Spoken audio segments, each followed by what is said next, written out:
오늘 말씀의 제목은 구원받은 자들이 Those who are saved. 오바다는 여호와의 종 경배하는 자라는 뜻입니다. 성경을 보면 단 1장, 한 장으로 된 성경이 4권이 있습니다.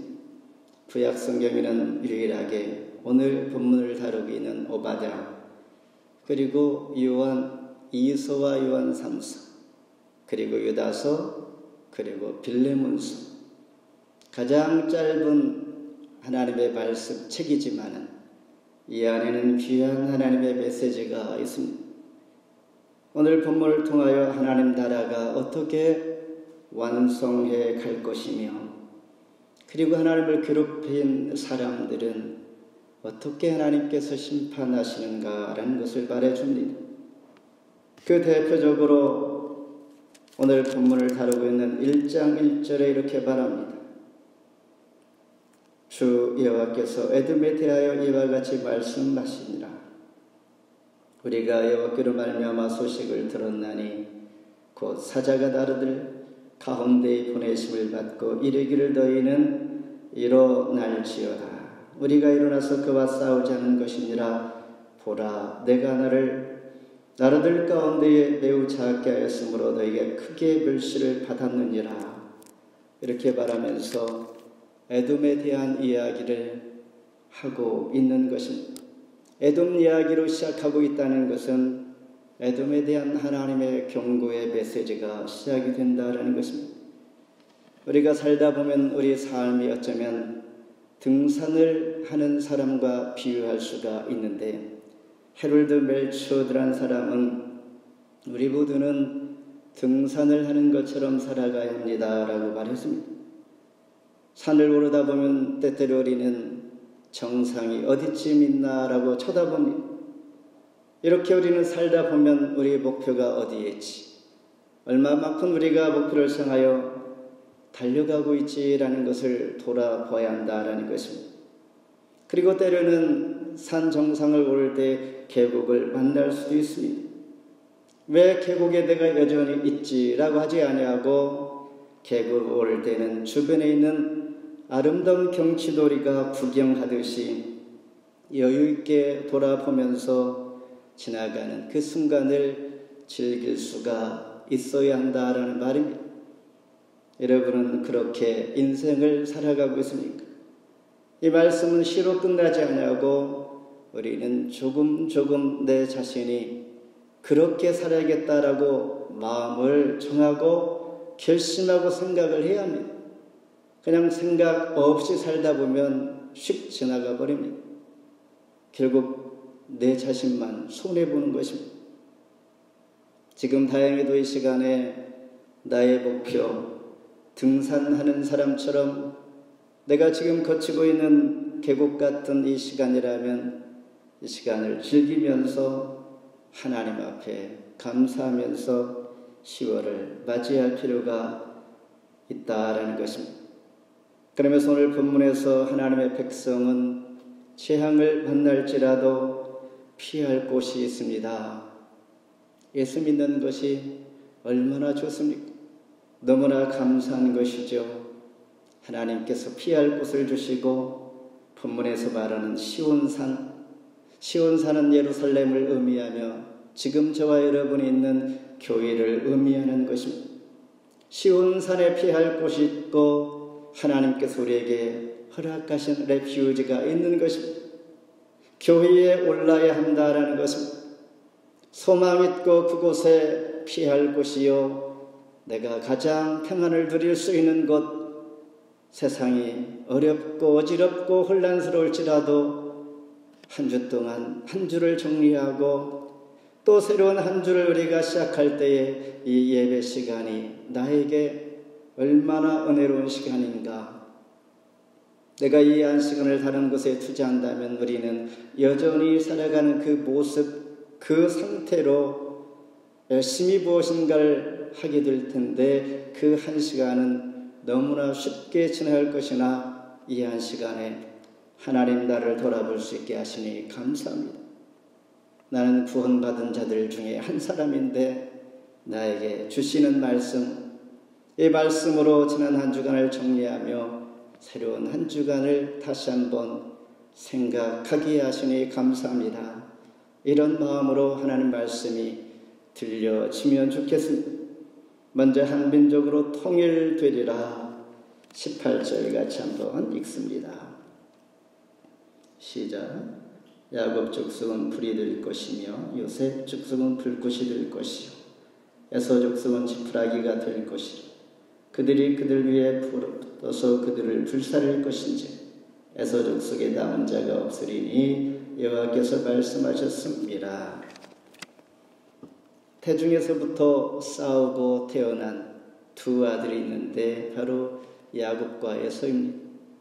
한 달에 낳지만 그러나 몇 초라도 먼저 난 아들이 바로 형이고 또 한 일초라도 늦게 난 아이가 동생인 것처럼 에서가 형이요 야곱은 동생입니다. 하나님께서의 태중에 벌써 싸우고 있다라고 말씀합니다. 민수기 20장에 보면 출애굽한 모세와 이스라엘 백성들에게 직면한 여러 가지 어려움들을 이 한 장에서 너무나 많은 사건들을 다루고 있습니다.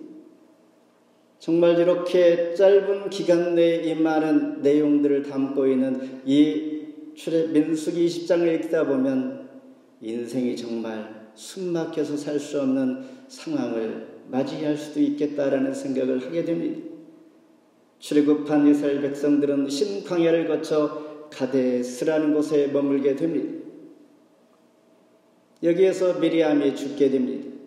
미리암은 모세의 누나입니다. 이스라엘 백성들은 불이 없어 죽음보다 더 고통스러우니 모세를 원망하면서 차라리 우리를 죽게 하지라고 하면서 원망하고 있습니다. 물을 마시지 못하는 것이죠. 여러분은 이런 고통 가운데 처해 본 적이 있습니까? 모세가 얼마나 답답하면 하나님 앞에 기도도 하지만은 이스라엘 백성들이 보는 앞에서 들고 있는 지팡이로 반석을 두 번 꽝꽝 칩니다. 반석을 치니 물이 콸콸 나와 물을 마십니다. 우리가 생각하는 상식적인 물은 땅속에서 나야 되는데 하나님은 원망하는 그들을 향하여 바위 틈일지라도 물을 내어서 마시게 하신 것입니다. 그런데 여기에서 어떤 일이 일어나는가? 하나님은 모세의 행동을 바라보면서 너희가 거룩함을 상실했으니 너는 약속의 땅 가나안 땅에 들어갈 자격이 없어라고 이 순간 여기에서 모세는 자기의 놀라운 하나님의 약속을 그 소망을 저버릴 수밖에 없는 상황이 되어버렸습니다.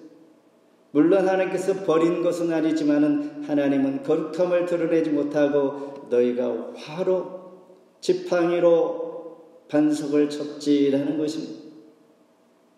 이것은 모세를 나쁘게 지옥 보내는 것처럼 하려고 하는 것이 아니라 그럴지라도 하나님 앞에 거룩함을 드러내야지라는 것이었습니다.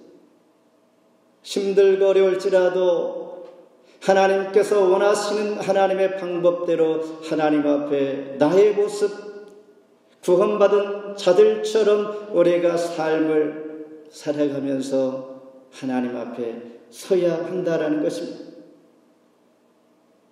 그리고 모세는 이스라엘 백성들을 이끌고 원망하고 불평하는 그들 말없이 미웁지만은 그들을 데리고 가나안을 향하여 가야 하기 때문에 지금 있는 곳은 변방에 있으므로 가능하면 지름길로 좀 가고 싶다는 것입니다.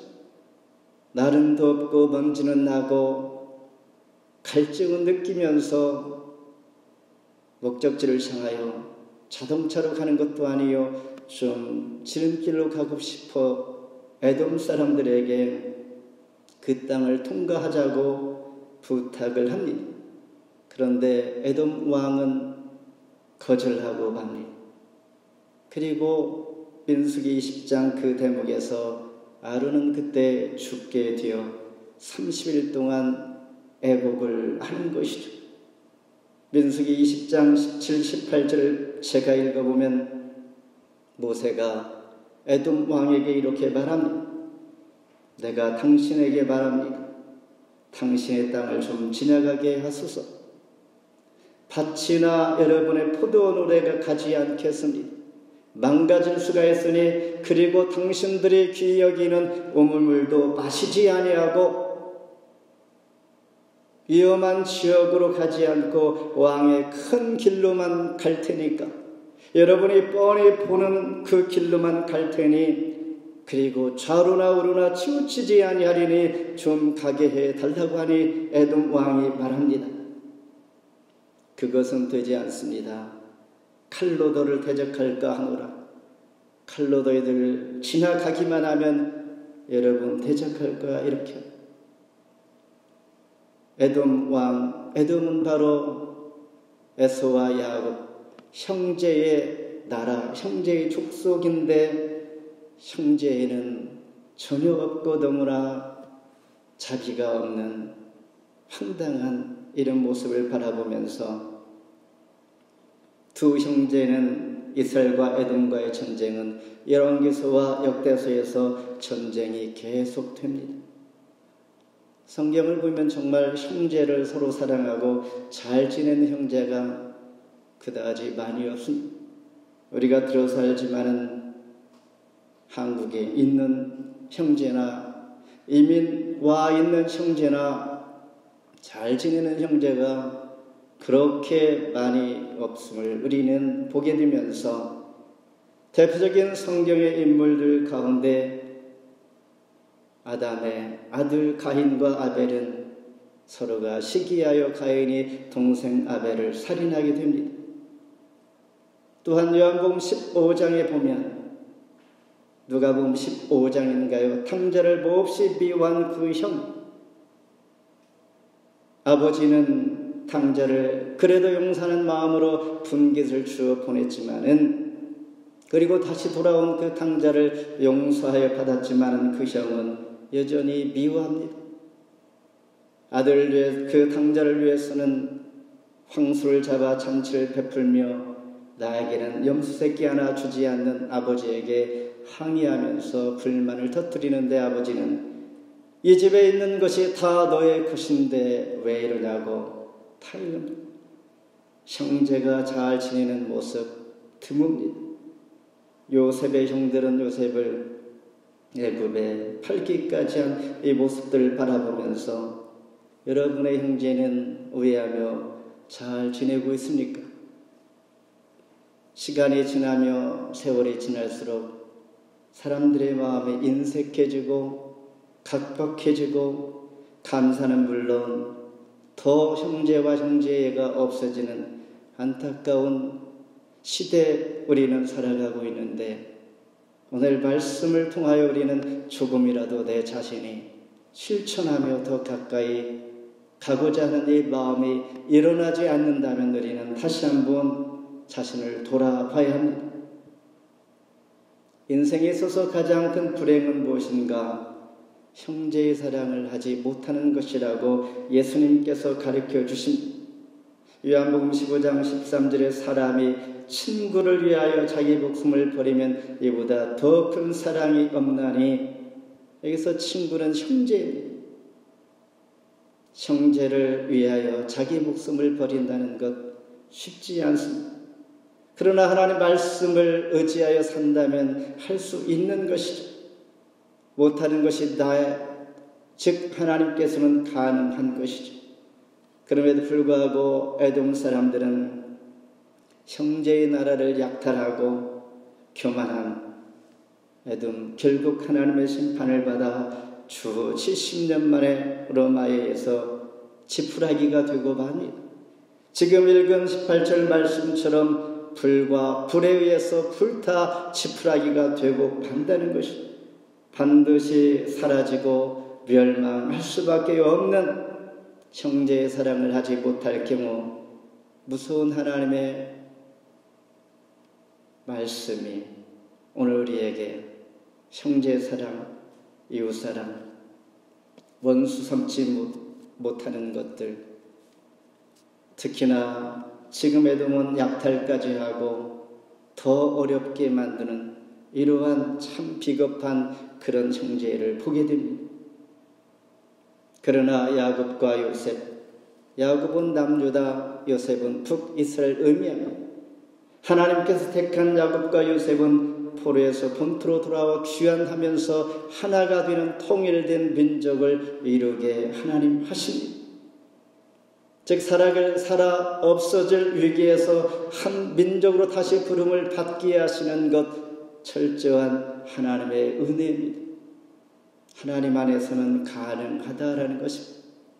형제로 야곱과 에서 하란에서 돌아올 때 그 모습 보았죠. 400명의 군대를 거느리고 에서가 칼을 차고 기다리는 이 순간에 두려워했던 야곱이 형제로 바꾸게 하는 것은 밤새 하나님과 씨름하여서 하나님께서 도우시니 가능케 하신 것입니다. 하나님 안에서는 위기의 순간을 잘 보면하게 하시고 한 민족으로 통일되게 화해하게 하며 하나가 되게 하는 역사가 주 안에서 가능한데 이 약속을 지금 하나님은 오베다 선지자를 통하여 말씀하고 계십니다.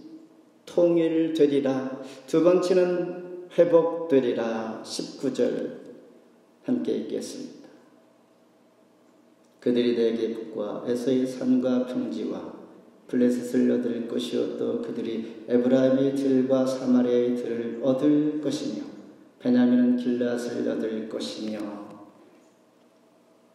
앞에 15절로 16절에 열방에 대한 심판이 있었다면 지금 읽은 19절과 20절은 하나님께서 과거에 잃어버렸던 것을 다 동서남북으로 완전히 영토를 회복하게 하신다는 약속입니다. 실제로 고레스 왕, 즉 바사의 고레스 왕에 의해서 포로 귀환이 이루어지면서 이스라엘 백성들은 잃었던 영토를 모두 회복하게 됩니다. 그래서 지금 읽은 19절과 20절에 보면 얻다 5번씩이나 얻게 하시는 하나님께서 반복적으로 영토를 회복하게 하시는 약속을, 즉 그 장면을 보여주고 있는 것입니다. 20절에 보면 이 땅을 사르밧까지 얻을 것이며 스바라에 있는 자들은 네겝의 성읍들을 얻을 것이니라.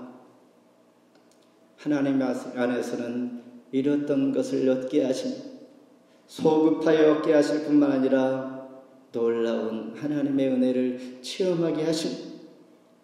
여러분, 2022년 이런 것이 뭐가 있습니까? 예수님 때문에 이런 것이 있습니까? 아니면 하나님 때문에 그래도 나에게 귀한 것 잃지 않고 얻게 하시고 갖게 하시고 회복시켜 주시고 은혜 가운데 지금 있다는 사실을 우리는 돌아볼 수 있는가라는 것입니다. 사르밧에서 스바랏까지 이런 하나님께서 얻게 하시는 약속은 약속의 신실하신 하나님을 보여주시는 것입니다.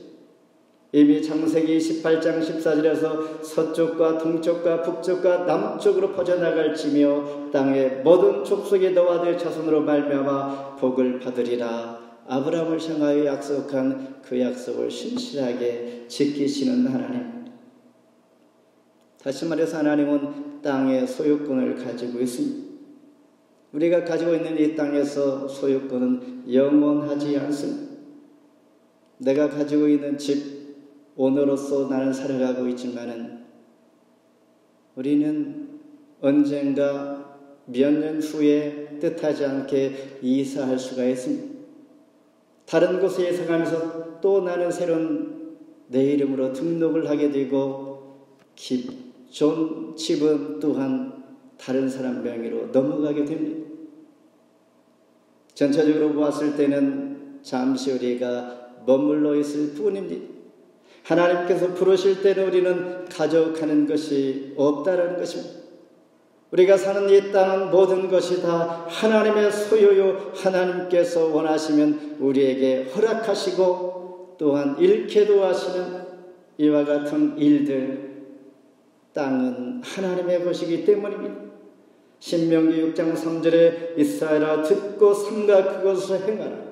그리하면 너희가 복을 받고 너희 조상들의 하나님 여호와께서 너에게 허락하심과 같이 젖과 꿀이 흐르는 땅에서 너희가 크게 번성하리라.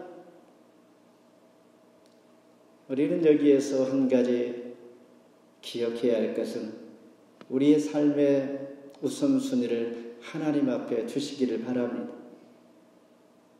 때로는 쉽지 않습니다. 때로는 나의 것을 내 소망, 욕망대로 다 취한 후에 하나님을 돌아볼 여유가 생길 때가 있습니다. 그런 상황일지라도 내가 우선순위를 하나님 앞에 둘 수 있는 용기가 필요합니다. 결단이 필요하고 신앙이 필요한 것일 때 하나님은 그 신앙과 결단을 바라보시고 하나님은 액션을 취한다는 것입니다. 우선순위를 하나님 앞에 두는 것, 하나님께서 회복케 하시는 하나님, 그래야 할 때 우리 영혼을 잘되게 할 뿐만 아니라 범사까지 주관하시고 복되게 하시는 줄 믿습니다. 땅은 우리의 삶의 기반이기에 소중하지만은 땅 전체를 섬겨서는 되지 않습니다. 하나님의 소유인 것 우리가 아직은 감이 되지 않을 수 있습니다.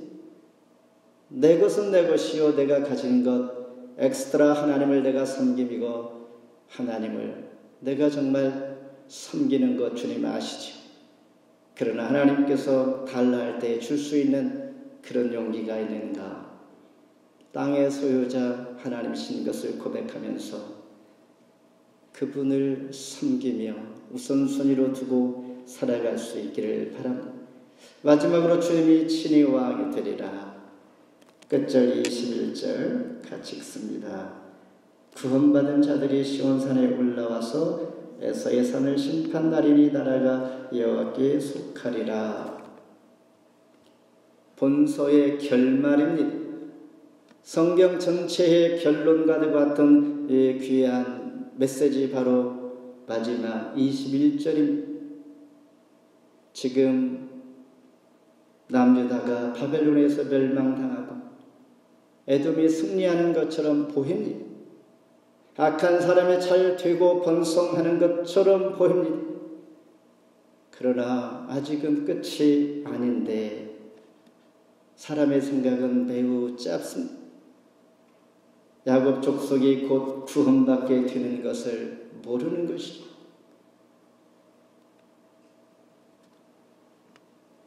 그 이유는 하나님 나라가 하나님께 속해 있기 때문입니다. 하나님이 온 세상을 통치하고 있기 때문입니다. 오바다는 에서의 산이 심판받고 그리고 시온산이 승리하게 된다는 이 말씀으로 끝을 맺습니다. 에서의 산이라는 것은 무엇인가? 하나님과 정반대 위치에서 살아가는, 하나님과 무관하게 살아가는 사람들과 그런 나라, 그런 대상을 상징하는 단어가 에서의 산입니다. 계시록 11장 15절에서 세상 나라가 주와 그리스도와 나라가 되어서 그가 세세토록 왕노릇 하시리로다 하니, 이스라엘 백성들은 시온산에서 새로운 힘과 용기를 얻게 됩니다. 우리가 잘 아는 아브라함은 모리아산에서, 즉 여호와의 산에서 올라 독자 이삭을 하나님 명령대로 드리려고 했는데 하나님께서 내가 너의 믿음을 보았으니 이제 내가 너에게 큰 복을 주고 또 너의 씨로 말미암아 천하 만민이 복을 얻으리라 약속해 주십니다. 그러니 하나님께서는 그의 아들을 받기 위해서 그를 부르시고 명령한 것이 아니라 복을 주기 위함입니다. 여러분 살아갈 때 하나님께서 요구하는 것들 나의 것을 빼앗기 위함일까요? 절대 그렇지 않습니다. 더 주고 싶고 복을 주기 위하여 하나님께서 주신다는 사실, 그러기 위하여 하나님께서 요구하시고 우리에게 부탁한다라는 사실을 우리는 기억할 필요가 있습니다. 하나님께서 나에게 자꾸 요구하는 것은 하나님께서 더 큰 계획이 있다라고 생각하시면 절대 후회하지 않습니다. 하나님은 가난한 분이 아니시기 때문입니다. 그렇다면 시온산, 여호와의 산, 예루살렘, 그 산에, 복된 산에 누가 오를 수가 있는가? 시편 24편 4절에 손이 깨끗한 자, 마음이 청결한 자라고 말하고 있습니다. 손이 깨끗하다라는 말은 무슨 말인가? 가인의 손은 피 묻은 손입니다. 살인한 손입니다. 동생 아벨을 죽인 손. 아가는 여리고성 점령시에 하나님께서 손을 대지 말라 할 때에 가치 있는 것을 자기 것으로 만든 그런 손. 아벨한 북이스라엘 왕은 나봇의 포도원을 약탈한 손. 자기 왕가 옆에 나봇의 포도원이 있는데 보기에 좋아 그를 달라니 주지 않으니 돈 주고 팔라니 안 파니 그 아내를 통하여 그를 유인하여 죽이고 억지로 빼앗은 그 손. 가룟유다는 스승 예수를 은30에 판 그 손. 이런 손들을 하나님 바라보면서 손이 깨끗한 자에게 시온산에 오를 자격이 있다라고 말씀하면서 또 한 가지는 마음이 청결한 자가 오를 수가 있다. 마음이 청결하다는 것은 주님을 나의 마음에 영접하고 내 마음속에 주님께서 나의 주인이 되게 하시는 그런 삶을 살아가는 것입니다. 내 주장과 내 고집과 내 계획이 아닌 하나님께 의탁하며 살아가는 것. 나의 삶을 주관자 선장이 바로 예수님이시다라는 것을 고백하게 하는 것. 우리가 잘 아는 노아의 방주, 나일강에 띄었던 모세의 상자, 이 두 상자, 즉 방주와 모세를 태운 그 상자의 특징은 무엇인가? 노도 없고 선장도 없습니다. 키도 없다는 것이죠. 제 멋대로 갈 수 있는. 노아의 방주 이전에 하나님께서 방주를 만들라 노아에게 명령하기 전에 어떠한 일이 일어났는가? 남자가 여자를 보고 자기의 사랑으로 만들고 온통 자기 마음대로 살아가는 시대를 바라보면서 하나님은 마음에 결심을 합니다. 인간이 자기 마음대로 살아가지 라고 하면서 방주를 지켜야 하고 물로 클린업을 하시고 노아의 방주, 그 누구도 컨트롤할 수 없는 배에 올라탄 자만이 살아갈 수가 있는 노아의 가족들 8명이 그리고 모든 온갖 짐승들이 그 안에 타고 있을 때 그들은 생명을 유지할 수가 있었습니다. 무엇을 의미하는가? 나의 마음대로 살아가는 인간을 바라보면서 그래, 그러한 사람들은 더 이상 생명을 유지할 수가 없고 노아의 방주에 오른 사람, 하나님 앞에 철저하게 맡기고 내 주장대로 살지 않고 하나님 의지하며 살아가는 자가 진정 생명을 유지하며 살 수가 있다는 것을 보여주는 것이죠. 여러분, 하나님 앞에 의지하며 의탁하며 내 주관대로 살지 않고 하나님 뜻대로 살아가는 사람, 바로 예수님께서 내 마음에 집을 짓고 사시는 이 자체를 바로 청결한 마음인 것입니다. 이런 자들이 시온산에 오를 수가 있는 것입니다. 이 말은 친히 하나님께서 나의 왕이 되어 주시는 것이죠. 실패를 성공으로, 절망을 소망으로 만들어 주실 하나님, 내 마음에 모시고 마음이 청결한 자, 하나님 나라가 이와께 속해 있기 때문입니다. 말씀을 맺습니다. 구원받은 자들이 어떻게 살아가는가? 다른 사람에게 해를 끼치고 짓누르고 살아가는 에돔 사람들을 향한 하나님의 심판은 그들이 볼 때는 당장 이익이 없는 것, 그들이 볼 때는 당장 자기에게 이익이 있는 것처럼 보이나 곧 무너진다는 것을 하나님 오늘 본문을 통하여 보여주고 있는 것이, 반대로 십자가를 지는 삶은 당장 내가 손해보는 것처럼 보이나 다른 사람에게 자신을 또한 희생하고 또한 내가 손해보는 것 같으나 내가 살고 다른 사람을 살리는 삶입니다. 성경은 괴롭게 하는 자 심판을 피할 수가 없을 것이고 가시 같은 존재들을 어떻게 대해야 할지를 우리에게 이렇게 말해줍니다.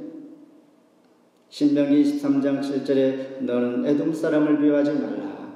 그는 너희 형제여 그의 땅에서 객이 되었음이니라. 그렇게 괴롭게 하는 그 형제의 나라 에돔을 하나님은 이상하게 미워하지 말라고 합니다. 형제이니까. 지금 내가 당하고 있는데 그럴 수 없지요. 하나님 이럴 수 있습니다. 그런데 사실은 그들이 참 불쌍한 사람인 것이다. 그들은 객으로 살아가는 사람입니다. 그러니 그들을 미워하지 말고 하나님께서 우리의 왕이 아니신가. 구원받은 자들에게는 하나님 소망이 있습니다. 하나님 은혜로 한 민족으로 다시 통일되게 하시고 회복시켜 주시고 친히 나에게 지금 왕이 되신 하나님을 만나기를 원하는 것입니다. 우리가 이런 질문을 합니다. 하나님, 사악한 자가 지금 있는데 나를 매우 괴롭히고 힘들게 하는 자가 있는데 어떻게 해야 할까? 라고 할 때 하나님께서 답을 이렇게 말씀하십니다. 갈라디아서 6장 7절 스스로 속이지 말라. 하나님은 사람이 무엇으로 심든지 그대로 거두리라. 아멘. 기도합니다.